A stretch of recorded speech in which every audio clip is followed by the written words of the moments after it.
Bonjour et bienvenue sur Medi 1 TV. 4 universités marocaines figurent parmi les 2000 meilleures au monde.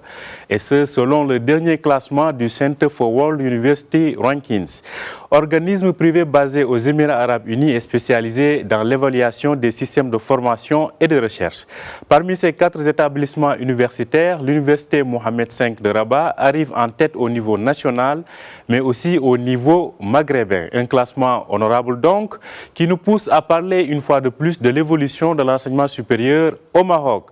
Et notre invité est Zakaria Fahim, il est managing partner de BDO Maroc, expert en formation digitale et membre du conseil d'administration de l'École nationale de commerce et de gestion de Casablanca. Bonjour Zakaria Fahim. Bonjour, merci pour l'invitation. Merci à vous aussi. Alors, tout d'abord, que vous inspire ce classement des universités marocaines dans ce classement ou dans cette étude?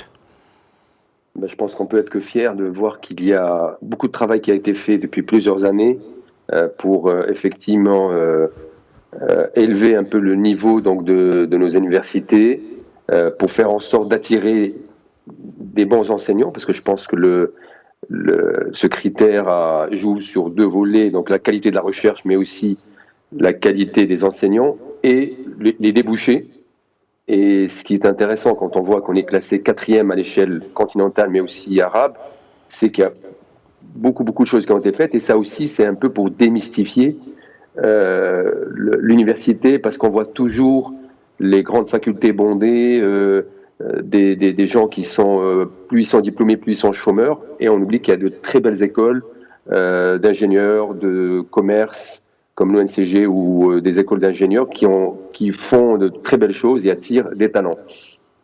Donc je pense que c'est important de se féliciter. Bien sûr qu'il y a, je pense, beaucoup de chemin qui reste à faire, mais c'est une réalité. Nous avons effectivement une qualité professorale de haute facture qu'il faut accompagner. Et je crois que tout l'enjeu maintenant, on le voit avec le Covid, c'est l'importance du capital humain. Et l'université a déjà un rôle important. Alors, je rappelle que ce classement se base sur 4 critères que sont donc la qualité de la recherche, il y a aussi le nombre de publications, ensuite le nombre de publications dans les journaux de qualité et enfin le nombre de publications fortement citées ainsi que la qualité de la formation mesurée par le nombre de lauréats ayant obtenu des distinctions. Alors, et dans cet univers, on voit que l'université Mohamed V se distingue certes au niveau national et maghrébin, mais n'arrive qu'à la 946e place mondiale. Cela en dit long quand même sur le chemin qui reste à parcourir pour les universités marocaines. Je pense que ça en dit long aussi par rapport, je pense, aux enjeux du continent de façon générale. Donc, vous savez, quand vous êtes déjà dans le top 1000, je crois que sur 29 000, si c'est pas plus... 19 000. Pardon, 19 000, vous voyez que on est quand même, on peut se féliciter. Je crois que c'est quand même important, vous rentrez dans le top 1000 mondial. Il y a encore quelques années, c'était encore de la science-fiction. Il y avait un établissement, maintenant on en a 4. Donc je pense que le plus important, c'est de dire oui, on est dedans. Maintenant, effectivement, c'est un peu comme on a fait pour le doing business. Après, il faut écrire une feuille de route. Et c'est là où les synergies, le travail en écosystème sera déterminant, parce qu'on ne s'improvise pas université on va dire, dans le top 100, disons, du jour au lendemain. Donc c'est vraiment, ça va être un long voyage, on va dire, qu'il faut maintenant préparer. Mais je pense que on peut déjà, comme je disais encore, se féliciter, et puis surtout maintenant commencer à mapper pour voir quels sont les sujets, les points sur lesquels on peut s'améliorer. Et peut-être qu'on y viendra tout à l'heure, mais le Covid, je pense, a peut-être un super accélérateur pour attirer des talents, puisqu'avec l'enseignement à distance, on peut avoir maintenant des meilleurs enseignants qui peuvent se greffer sur nos universités. Je crois que cette opportunité, il faut la saisir. Alors, vous disiez ce qu'il faut faire. Justement, qu'est-ce qui manque selon vous, ou plutôt, qu'est-ce qu'il faut aux universités marocaines pour s'approcher des meilleurs exemples mondiaux? Ben, je pense que le premier, et il est déterminant, c'est voir comment aujourd'hui l'université peut influencer, ou plutôt peut trouver un relais déjà avec l'enseignement du secondaire. Parce que on hérite, je dirais aujourd'hui, d'un système public qui aujourd'hui ne fonctionne pas bien au niveau primaire et secondaire, puisque le vœu malheureusement de beaucoup de concitoyens, c'est de mettre leurs enfants dans l'école privée, mais la réalité, c'est que 80% de nos enfants sont dans l'école publique. Donc il y a un vrai challenge, je pense, en amont, puisqu'on voit par exemple dans l'ENCG Casablanca, il y a des cours de renforcement du français. Les langues sont très importantes, parce qu'avant de maîtriser une technique, il faut déjà comprendre de quoi on parle, et je pense que c'est déterminant. Bien sûr, se rapprocher du monde de l'entreprise, et par exemple le NCG a beaucoup de partenaires industriels et signe une convention avec l'association des industriels du Grand Casablanca, côté ANSBA, qui est le poumon aujourd'hui industriel du Maroc. Donc c'est très important, je pense, d'avoir les entrepreneurs dans son conseil, mais aussi dans son écosystème. Donc je crois que ça, c'est vraiment important. Et aussi accélérer le déploiement des formations continues, parce qu'il faut donner la chance à ceux qui n'ont pas pu étudier à la sortie de l'école et qui ont dû travailler très tôt. Et je pense que maintenant, on a la chance d'avoir les équivalences, de renforcer. Donc je crois que c'est ces volets-là qui vont permettre d'améliorer les compétences de nos jeunes et de leur donner la possibilité de se distinguer, d'augmenter le revenu, parce que vous le savez qu'il y a à peu près 50% des critères, c'est les distinctions des étudiants, mais aussi leur position hiérarchique dans les organisations.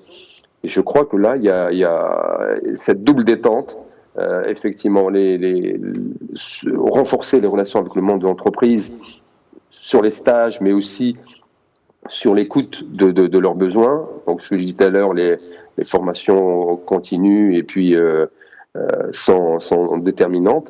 Et bien sûr, l'ouverture sur l'international, elle est vraiment importante pour écouter, puisque nous sommes dans un monde globalisé et on ne peut pas rester, je dirais, dans son coin. Et ça, c'est un des rôles majeurs de l'université, parce qu'elle pourra effectivement aussi donner la possibilité à ces chercheurs de se confronter à d'autres. Alors, Zakaria Fahim, vous en tant qu'entrepreneur, quel constat faites-vous de la qualité des jeunes formés dans nos universités?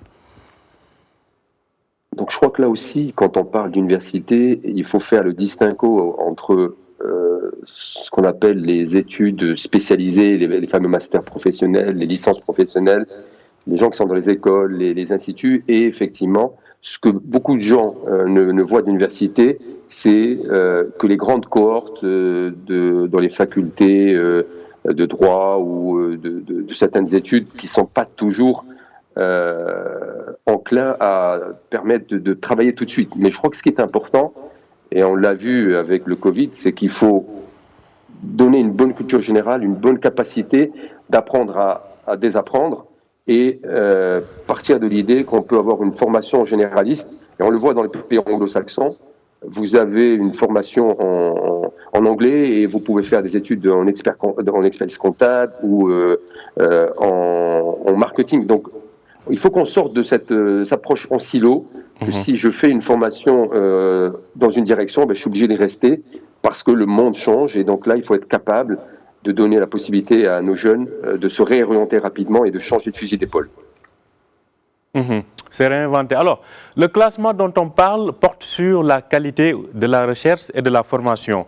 Quel impact, selon vous, cela peut-il avoir sur l'environnement économique, c'est-à-dire ce que l'on fait dans les établissements d'enseignement supérieur?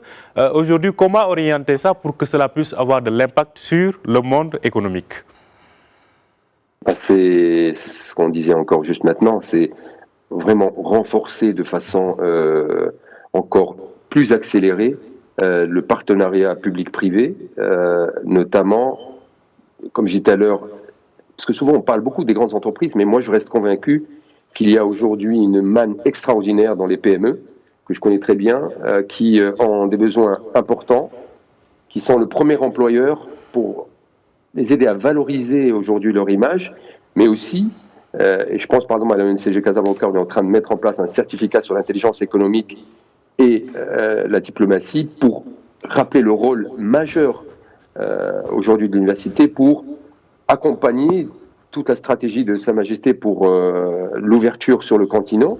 Vous savez que nous sommes aujourd'hui la deuxième destination d'étudiants subsahariens après l'Afrique du Sud sur le continent, avec plus de 16 000 étudiants. Donc il y a aussi un vrai vivier pour, là aussi, nous ouvrir sur l'extérieur. Et donc je pense que cette double détente interculturelle, donc avec des étudiants qui viennent d'autres pays, nous permet d'avoir cette dimension, ce que je disais aujourd'hui, internationale et globale. Donc c'est vraiment important de continuer à encourager et d'accompagner cette ouverture et bien sûr renforcer et faire savoir, parce que je crois que ce qui manque aujourd'hui à l'Université Casablanca, et j'espère qu'avec ce ranking, ils vont pouvoir faire de la communication. On est très très mauvais en communication pour dire ce qu'on sait faire et très souvent on ne voit de l'université que, je dirais, nos insuffisances et on ne voit pas tout ce qui est fait d'extraordinaire, que ce soit sur le développement de l'entrepreneuriat, parce qu'on a des super belles choses dans les incubateurs, accélérateurs, de ce qu'on fait aujourd'hui, ce que je disais, dans l'accompagnement à avoir des stages et aussi à avoir une ouverture sur les langues, parce que je crois que on a un rôle très important à ce niveau-là. Donc je pense que le renforcement avec les entreprises et accélérer et continuer à travailler les langues qui sont aujourd'hui importantes. Le mandarin deviendra certainement demain la deuxième langue la plus parlée. Donc il va falloir qu'on encourage nos jeunes à travailler sur les langues. Et bien sûr, peut-être tout à l'heure on reviendra sur l'IT qui est aujourd'hui incontournable. Et on le voit aujourd'hui, on est ensemble en digital. En fait, on va revenir sur les secteurs à valoriser, mais vous parliez tout à l'heure de cette présence à l'international, de ce rayonnement international de nos universités. Dans ce rôle, quelle peut être justement la valeur ajoutée des universités marocaines quant aux besoins en formation sur le plan continental, notamment en termes de formation des cadres en Afrique subsaharienne ou ailleurs? Je crois que vous êtes sans le savoir, on est un des premiers investisseurs sur le continent, notamment sur la partie francophone, et on est en train de s'ouvrir sur d'autres volets. Donc on a la chance d'avoir l'AMSI qui donne des bourses et qui aujourd'hui accompagne un certain nombre d'étudiants, qui a créé l'association des alumni, parce qu'il faut créer du lien, et donc je pense que ça c'est important. Et cet outil de diplomatie parallèle qu'est, je dirais, l'université, le monde estudiantin, est une manne extraordinaire pour nous permettre effectivement de garder ce lien avec les pays d'origine des étudiants qui viennent au Maroc, parce que, on le voit maintenant, les grandes banques, que ce soit Tijari, BMCE, passent des conventions avec nos écoles, nos universités, pour prendre en pré-embauche des jeunes pour pouvoir après les déployer dans leur pays d'origine. Donc effectivement, nous avons cette chance, c'est de pouvoir recruter des autochtones dans ces pays où le Maroc a investi, en ayant cette proximité, parce qu'ils sont déjà sur place, donc ils connaissent notre culture, ils connaissent comment fonctionnent les groupes, et ça permet d'avoir la dimension culturelle, mais en même temps la connaissance de l'entreprise qui va les recruter. Donc je pense que c'est important de maintenir cette position stratégique, d'être aujourd'hui nous sommes le deuxième pays sur le continent en termes de recrutement, et je crois que ça nous donne une fierté et une légitimité de voir que nous continuons à travailler avec nos homologues subsahariens pour créer de la valeur pour nos deux pays. Et vous le savez, avec l'ASLECA qui arrive, ce besoin en capital humain et ces universités de classe mondiale sont déterminantes. Alors, peut-être une dernière question. Vous l'avez évoqué tout à l'heure, c'est aujourd'hui les besoins ou l'adéquation entre les besoins du marché du travail et la formation. Selon vous, quels sont les secteurs qu'il faudrait renforcer en termes notamment de cet environnement post-Covid pour mieux répondre aux besoins du marché du travail? Je pense que le premier aujourd'hui, sans conteste, c'est aujourd'hui tout ce qui est lié à l'IT, donc tout ce qui est aussi réseau. Donc je pense que ça c'est important. On parle beaucoup d'intelligence économique, de la big data, donc la maîtrise de la data. Donc je pense que là on a des Marocains de classe mondiale qui sont certains à MIT, qui peuvent aujourd'hui, et je disais tout à l'heure, le Covid a disrupté la manière de faire, a accélérer l'acceptation des formations en digital, ce qui était encore un rêve. Donc je crois que cette pandémie est une méga opportunité pour accélérer, je dirais, le renforcement de nos compétences sur un certain nombre de volets sur lesquels nous sommes en train de travailler, mais que nous n'avons pas aujourd'hui. Et puis bien sûr, tout ce qui est aujourd'hui industriel, les métiers mondiaux. Et je pense qu'il est aussi important, et le Maroc l'a déjà fait, c'est de travailler sur les besoins des régions, parce que là, il y aura un développement régional pour que chaque région puisse effectivement valoriser ses inputs. Dakhla pour tout ce qui est écotourisme, vous prenez Casablanca avec la partie industrie, Tanger, l'automobile. Donc je crois qu'on a beaucoup de super chantiers sur lesquels on doit travailler. Maintenant, il faut s'y atteler et surtout, ce que j'ai dit tout à l'heure, avoir un triptyque gouvernement pour faciliter, accélérer les textes, les déploiements, parce que je crois que là, je disais, le Covid a dépoussiéré un certain nombre de choses. Et bien sûr, écouter les entreprises et ne pas oublier, je disais tout à l'heure, le premier employeur, c'est la TPME, et il va falloir les accompagner. Vous savez que beaucoup d'entreprises cotisent en formation professionnelle et n'utilisent pas cet argent qui est investi. Donc là aussi, il faut les aider à aller chercher cet argent qui existe et pour lesquels ils payent et qui n'utilisent pas. Donc je crois que ça aussi, ça fait partie des éléments pour lever les éléments de blocage, notamment financiers, puisque l'argent existe. Merci beaucoup, Zakaria Fahim. Je rappelle que vous êtes managing partner de BDO, en même temps expert en transformation digitale et membre du conseil d'administration de l'École nationale de commerce et de gestion de Casablanca. Merci d'avoir été en direct avec nous. Merci de l'invitation. Bonne journée. Merci. Bonne journée à vous. Bonne journée à vous aussi et merci de nous avoir suivis. Très bonne suite de programme sur Medi 1 TV.